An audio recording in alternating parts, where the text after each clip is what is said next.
Hi, I'm Lori from Lori's Country Cottage, and with Thanksgiving right around the corner and Halloween, I thought maybe we should make a very simple table runner. So stay tuned.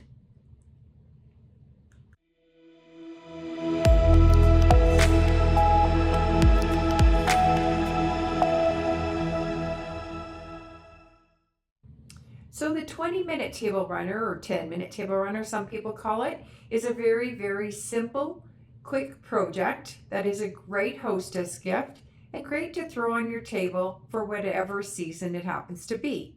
Now, in June, we did a special Canada Day one that Velma showed us how to do.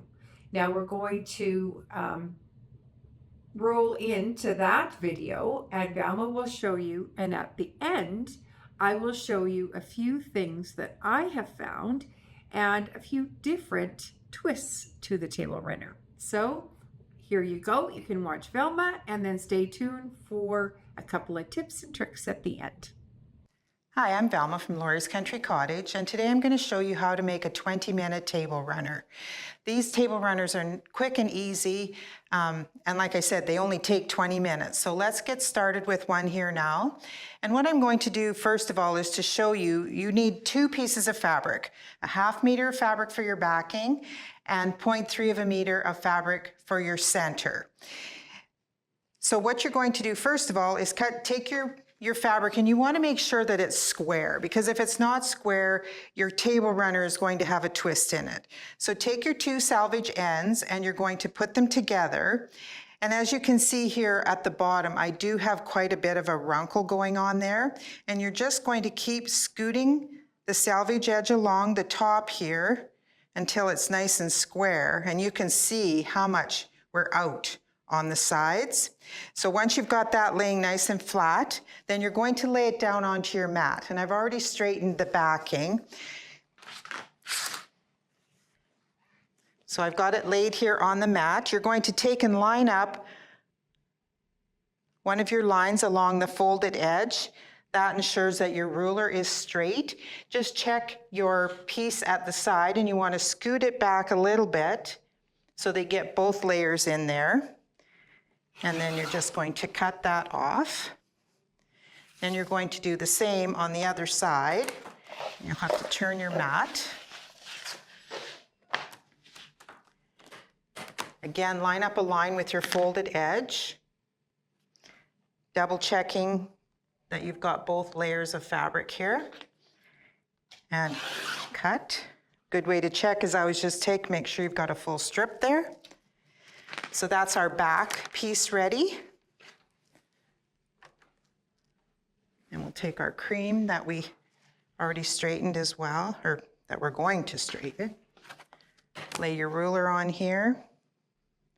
And again, we're way in, so we got to make sure we're catching that underside. Cut that off, one full strip.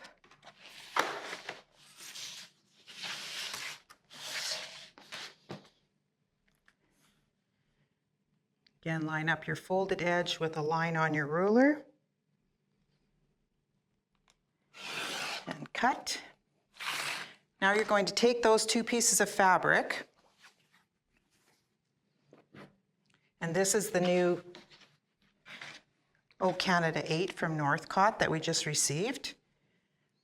And you're going to lay these 2 pieces right sides together, and we're going to stitch down both sides. So we'll go down this side first.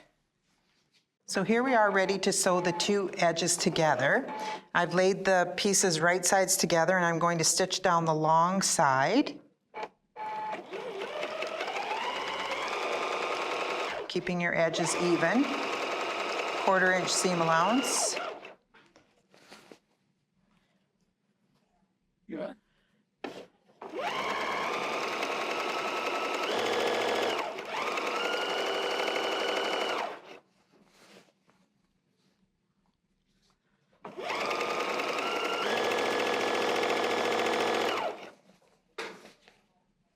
And you can pin these if you like, but we are going to square it up in the end.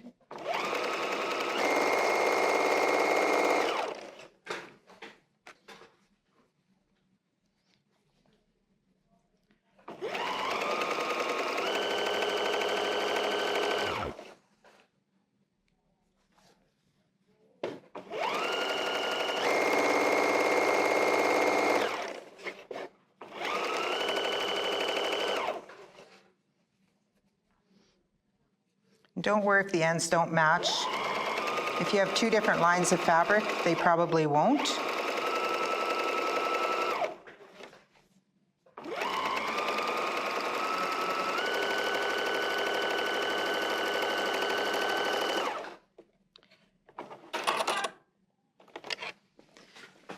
And once you get to the end,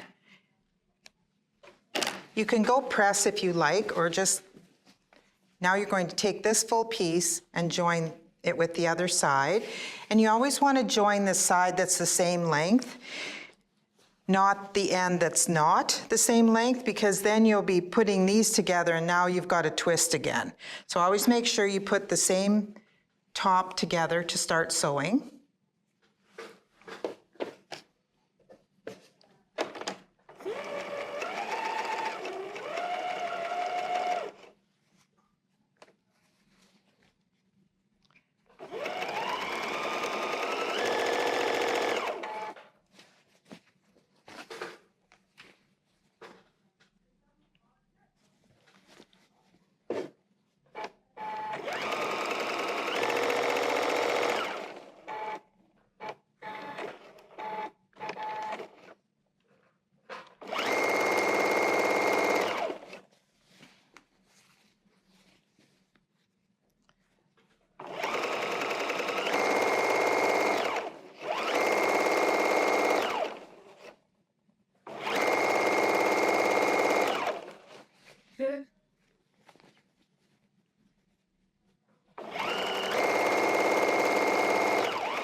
There, so now you have your two pieces together. And what has happened is now you have a tube. So what we're going to do now is press these towards your outer border, which is what the backing comes around and forms an outer border. So now we're going to press these towards the outer border and then press the borders. So I've made a small one here. And so what this one is from a fat quarter, you're going to cut a 12-inch piece and a 6-inch piece and sew them together just like we did with the large one. So now I've got my seams pressed towards my border, and we're just going to clean up the top and the bottom here. So lay it nice and flat, getting your ruler again even with your seam allowance or the fold. Cut that end off. And this is like I was saying, that you might not have a piece that they match. So now it doesn't matter because we're going to lay this on here, line up the fold with our ruler and cut this off. So now this is nice and straight. So now what we're going to do, and I have a little ruler that I just like to use. So we're just going to measure from the seam out. Actually, we need to flip this right side out first.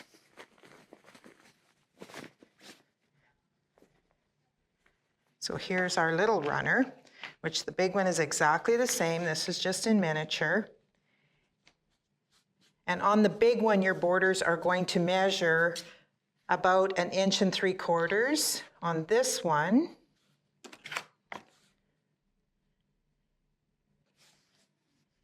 looks like they're measuring the same.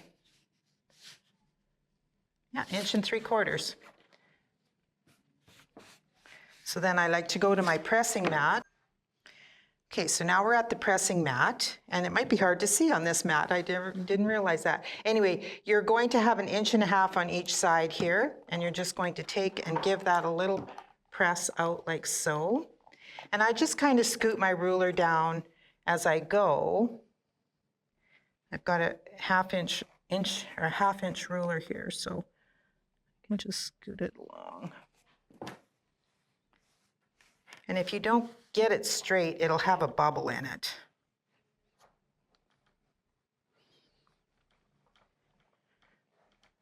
Just give it a nice little press. So now we're almost done. What you're going to do now is there's two different ways to do this, and I did it on the big one and I'll show you. You can either take the right sides and fold them together this way. Make sure that you match your two seams there because you want it to be nice and even. And we're going to stitch it across the end, or you can go this way and match your backs. So here's the big one that I made. So on this end of the runner, I took and I matched the back together. Again, making sure that everything's lined up nicely here because you are going to see these and you're going to stitch across the end and then just turn that point right side out.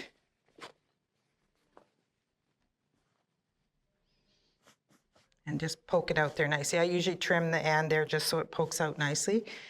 And then give it a nice press on the end. And then you can either top stitch across here, you can sew a little button there, or just hand stitch it along there, whatever you like to do, whatever's easiest. If you're giving it away quickly, you may want to just stitch it. On the other end, we'll do this way. I'll show you. You're going to match the right sides together, making sure that that seam matches again. Stitch across the end and poke this out.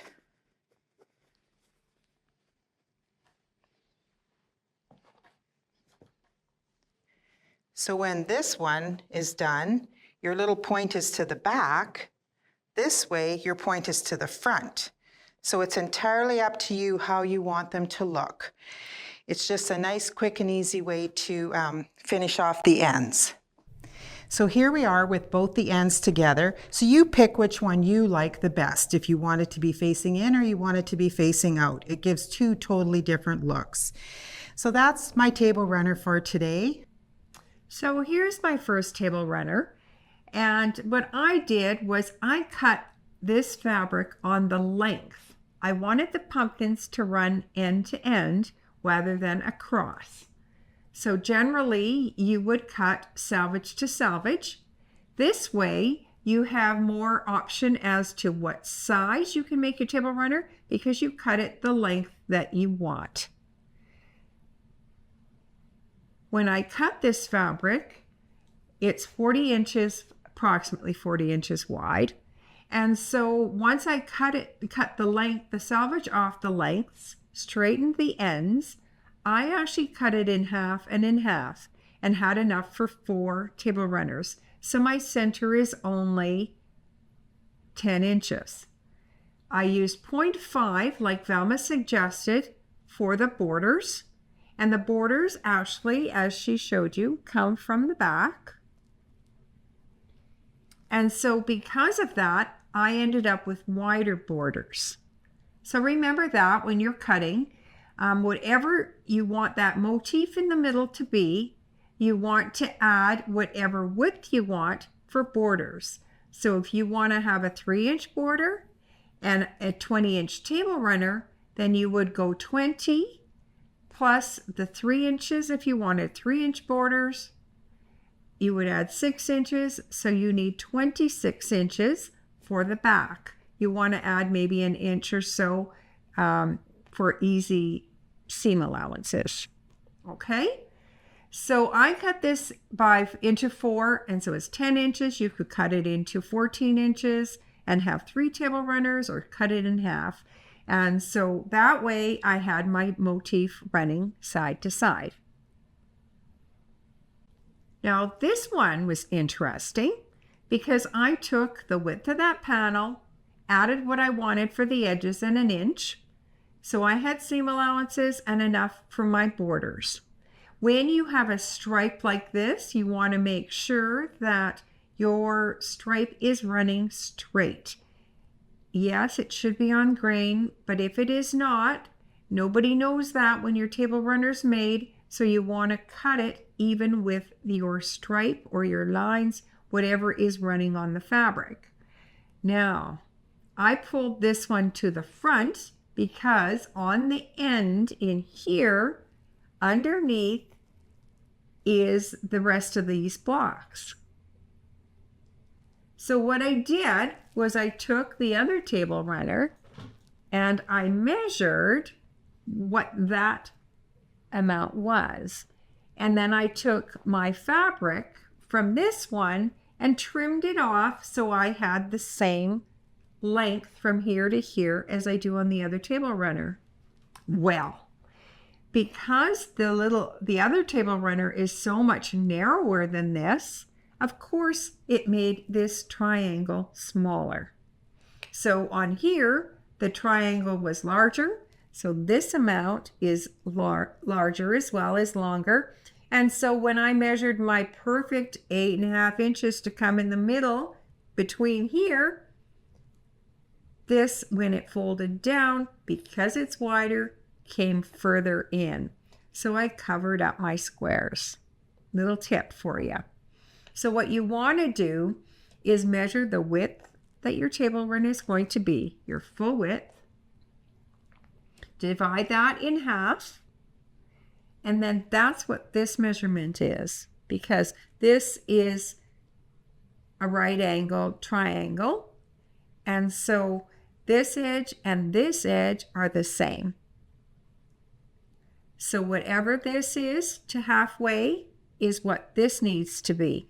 Now you can give yourself a little bit because there's going to be a little bit of seam allowance in there, don't forget. But remember that to make sure that you've got that measurement. Okay? So this was a pretty one, and not one that you would usually choose because of the panel print. One other thing I want to show you on the other one is, oh, and I pulled this one to the front to cover up those ends. I think I already told you that. On this one, another thing that I figured out is that I top stitched, or I did a stitch in the ditch here. So can you see where I went off right there? And I went off right there. I'm not very far off, am I?